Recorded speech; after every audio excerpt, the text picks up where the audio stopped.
Hello friends, a very good morning to all of you. Daily top 20 के इस channel पर आपका फिर से स्वागत है। और आज है 23 अप्रैल 2023 और 23 अप्रैल 2023 के लिए आपके आने वाले किसी भी कॉम्पिटिटिव एग्जाम के लिए जितने भी मोस्ट इम्पोर्टेंट करंट अफेयर्स के क्वेश्चन बन सकते हैं वो हम इस वीडियो के थ्रू कवर करेंगे। तो अगर आप चैनल पर नए हैं तो चैनल को जरूर सब्सक्राइब कर लीजिए और बेल आइकॉन को दबा लीजिए, ताकि इसी तरह के जो डेली करंट अफेयर्स के वीडियोज अपलोड किए जाते हैं वो आप तक टाइम टू टाइम पहुंचता रहे, ठीक है ना। और आपकी तैयारी बहुत ही अच्छे तरीके से हो सके। तो चलिए आज का ये वीडियो शुरू करते हैं और देखते हैं आज के वीडियो का जो फर्स्ट क्वेश्चन है वो है 23 अप्रैल को कौन सा दिवस मनाया जाता है। फर्स्ट क्वेश्चन जो है वो 23 अप्रैल को कौन सा दिवस मनाया जाता है। इसका जो सही आंसर है वो है विश्व पुस्तक दिवस, ठीक है ना। वर्ल्ड बुक डे 23 अप्रैल को मनाया जाता है, ठीक है ना। आज है 23 अप्रैल और 23 अप्रैल को कौन सा दिवस मनाया जाता है, तो विश्व पुस्तक दिवस मनाया जाता है। और आयोजन कौन करता है, तो यूनेस्को करता है, ठीक है ना। इसका आयोजन यूनेस्को करता है। और इसका उद्देश्य क्या है मनाने का, तो लोगों के बीच किताब पढ़ने की जो आदत है उसको बढ़ावा देना, ठीक है ना। लोगों के बीच किताब पढ़ने की जो आदत है उसको बढ़ावा देने के लिए विश्व पुस्तक दिवस जो है वो हर साल कब मनाया जाता है, 23 अप्रैल को मनाया जाता है। तो इम्पोर्टेंट है, आप इसको याद रखेंगे, विश्व पुस्तक दिवस 23 अप्रैल। नेक्स्ट क्वेश्चन हम लोग देखते हैं। नेक्स्ट क्वेश्चन है किस राज्य में जाति आधारित जनगणना का दूसरा चरण शुरू हुआ है। तो वो कौन सा राज्य है जहां जाति आधारित जनगणना का की दूसरा चरण जो है वो शुरू हुआ है। इसका सही आंसर है बिहार, ठीक है ना। बिहार राज्य में जाति आधारित जो जनगणना है उसका सेकंड, ठीक है ना, दूसरा चरण अभी शुरू हुआ है। तो इसका आंसर है बिहार। और पहला चरण जो है वो जून जुलाई 2021 में हुआ था, ठीक है ना। जाति आधारित जो जनगणना है इसका पहला चरण कब हुआ था, जून जुलाई 2021 में हुआ था। और अब बिहार राज्य में जाति आधारित जनगणना का दूसरा चरण शुरू हो रहा है। तो इसका आंसर बिहार याद रखेंगे। नेक्स्ट क्वेश्चन हम लोग देख रहे हैं। नेक्स्ट क्वेश्चन है नेशनल ग्रीन ट्रिब्यूनल ने उत्तर प्रदेश के किस जिले में 1095 तालाबों के गायब होने की जांच के लिए एक समिति का गठन किया है, ठीक है ना। तो एनजीटी जो होती है, नेशनल ग्रीन ट्रिब्यूनल जो होती है, यानी राष्ट्रीय हरित जो ट्रिब्यूनल होती है, उसने उत्तर प्रदेश के कौन से जिले में 1095 तालाबों के गायब होने की जांच के लिए एक समिति का गठन किया है। तो उत्तर प्रदेश के कौन से जिले में, कानपुर जिले में, ठीक है ना। यूपी के कानपुर जिले में 1095 तालाबों के गायब होने की जांच के लिए एनजीटी ने यानी नेशनल ग्रीन ट्रिब्यूनल ने एक समिति का गठन कर दिया है। तो इसका जो सही आंसर होगा वो होगा कानपुर, ठीक है ना। कानपुर याद रखेंगे। नेक्स्ट क्वेश्चन हम लोग देखते हैं। नेक्स्ट क्वेश्चन है भारत ने विकास के पथ पर एकता के प्रतीक के रूप में कहां पर एक G20 पार्क विकसित करने का प्रस्ताव दिया है। तो कहां पर एक G20 पार्क विकसित करने का प्रस्ताव भारत ने दिया है, तो इसका जो सही आंसर है वो है नई दिल्ली, ठीक है ना। तो भारत ने नई दिल्ली में एक G20 पार्क विकसित करने का प्रस्ताव दिया है विकास के पथ पर एकता के प्रतीक के रूप में, ठीक है ना। तो इसका आंसर आप नई दिल्ली याद रखेंगे। नेक्स्ट क्वेश्चन हम लोग देखते हैं। नेक्स्ट क्वेश्चन है भारतीय वायुसेना कमांडरों का सम्मेलन कहाँ हो रहा है।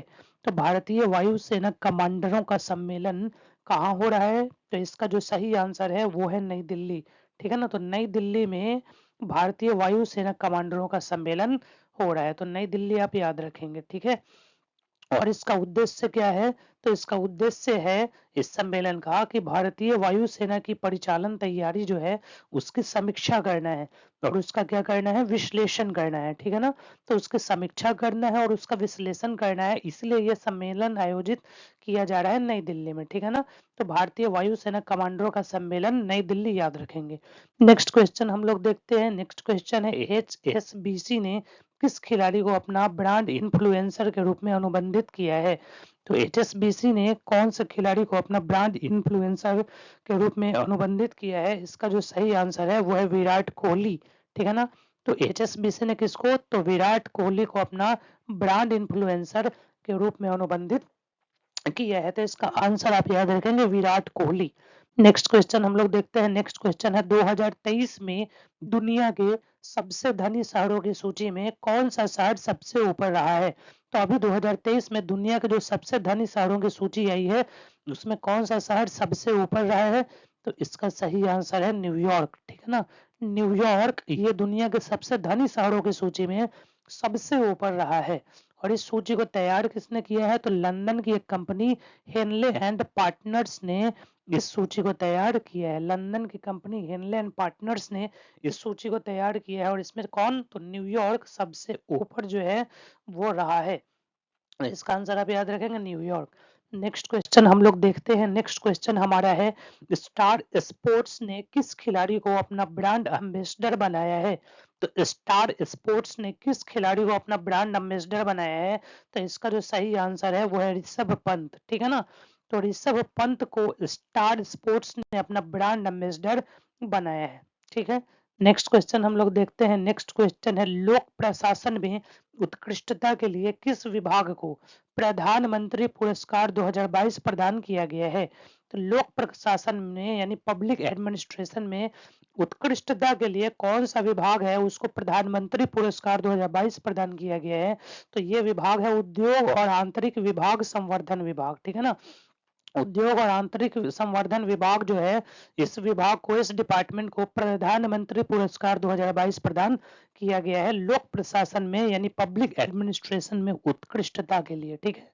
तो इसको आप याद रखेंगे। नेक्स्ट क्वेश्चन हम लोग देखते हैं।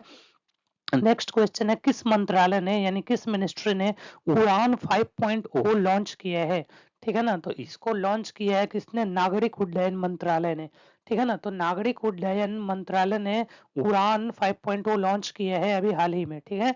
तो नागरिक उड्डयन मंत्रालय इसका सही आंसर है।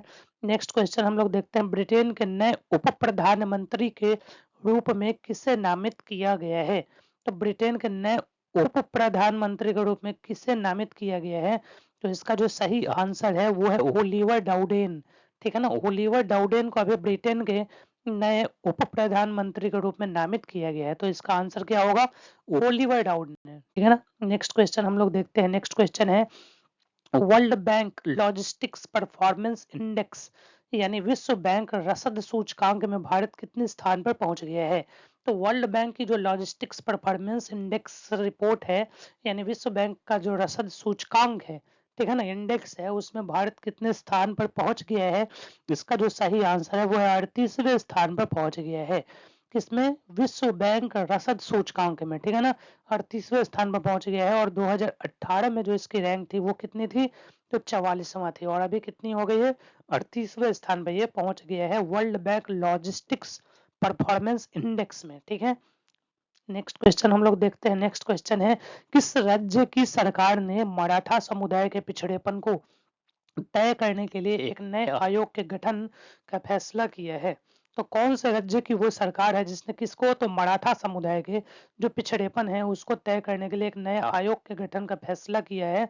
तो वो सरकार है महाराष्ट्र की सरकार, ठीक है ना। तो महाराष्ट्र की सरकार जो है उसने मराठा समुदाय के पिछड़ेपन को तय करने के लिए एक नया आयोग के गठन को फैसला जो है वो लिया है। तो इसका आंसर क्या होगा, महाराष्ट्र सरकार।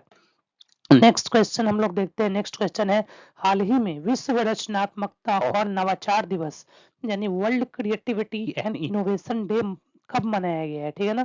तो हाल ही में मनाया गया है विश्व रचनात्मकता और नवाचार दिवस। कब मनाया गया है, तो 21 अप्रैल को, ठीक है ना। अभी हाल ही में 21 अप्रैल को world creativity and innovation day यानी विश्व रचनात्मकता और नवाचार दिवस मनाया गया है। कब, 21 अप्रैल, ठीक है ना।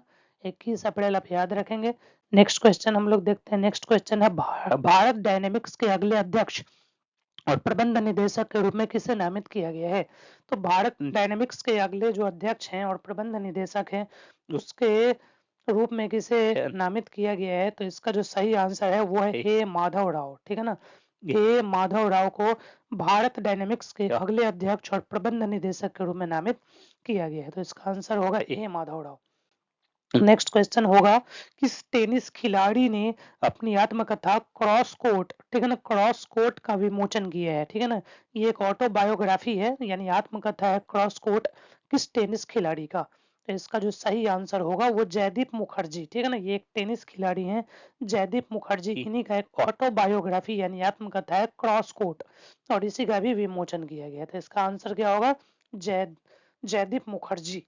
नेक्स्ट क्वेश्चन हम लोग देखते हैं। नेक्स्ट क्वेश्चन है, जियो सिनेमा ने किस खिलाड़ी को अपना नया ब्रांड एम्बेसडर घोषित किया है? तो जियो सिनेमा जो है उसने किस खिलाड़ी को अपना नया ब्रांड एम्बेसडर घोषित किया है? तो रोहित शर्मा, ठीक है ना? रोहित शर्मा को जियो सिनेमा ने अपना नया ब्रांड एम्बेसडर घोषित किया है। तो इसका सही आंसर क्या होगा? रोहित शर्मा। नेक्स्ट क्वेश्चन हम लोग देखते हैं। नेक्स्ट क्वेश्चन है, न्यूयॉर्क के पहले अश्वेत मुख्य न्यायाधीश कौन बने हैं? तो न्यूयॉर्क के पहले जो अश्वेत मुख्य न्यायाधीश बने हैं वो कौन है? तो वो है रॉबर्ट विल्सन। रॉबर्ट विल्सन नाम याद रखेंगे, ये न्यूयॉर्क के पहले अश्वेत मुख्य न्यायाधीश बन गए हैं। तो इसका सही आंसर है रॉबर्ट विल्सन। नेक्स्ट क्वेश्चन देखते हैं, एशियन इंफ्रास्ट्रक्चर इन्वेस्टमेंट बैंक कहाँ पहला विदेशी कार्यालय खोलेगा? तो एशियन इंफ्रास्ट्रक्चर इन्वेस्टमेंट बैंक कहाँ पर पहला विदेशी कार्यालय खोलेगा? तो अबू धाबी में, ठीक है ना? अबू धाबी में कौन एशियन इंफ्रास्ट्रक्चर इन्वेस्टमेंट बैंक अपना विदेशी कार्यालय खोलेगा? तो इसका आंसर है अबू धाबी, ठीक है। नेक्स्ट क्वेश्चन हम लोग देखते हैं। नेक्स्ट क्वेश्चन है, पूर्वोत्तर क्षेत्र के सबसे बड़े इंडोर स्टेडियम का निर्माण कहाँ किया जा रहा है? तो जो पूर्वोत्तर क्षेत्र है उसका सबसे बड़ा इंडोर जो स्टेडियम है उसका निर्माण कहाँ किया जा रहा है? तो इसका जो सही आंसर है वो है शिलोंग, ठीक है ना? शिलोंग में पूर्वोत्तर क्षेत्र का सबसे बड़ा इंडोर स्टेडियम का निर्माण किया जा रहा है। तो इसका आंसर आप याद रखेंगे शिलोंग, ठीक है। तो इस तरह से आज के वीडियो में हमने टॉप 20 करंट अफेयर्स के क्वेश्चंस को देखा है। अगर आप चैनल पे नए हैं तो चैनल को सब्सक्राइब कर लीजिए इसी तरह के टॉप 20 करंट अफेयर्स के वीडियोज पाने के लिए, ठीक है ना? और प्लेलिस्ट भी बनी हुई है, ठीक है ना? प्लेलिस्ट बनी हुई है करंट अफेयर्स के नाम से, अप्रैल 2023 के नाम से, ठीक है ना? चैनल पे जाइए, अप्रैल 2023 करंट अफेयर्स को देखिए प्लेलिस्ट में, और वहां से बाकी दिनों के भी करंट अफेयर्स को आप कवर कर सकते हैं। तो सब्सक्राइब कर लीजिए और चलिए मिलते हैं ऐसे ही नेक्स्ट वीडियो में। तब तक के लिए टेक केयर, गुड बाय।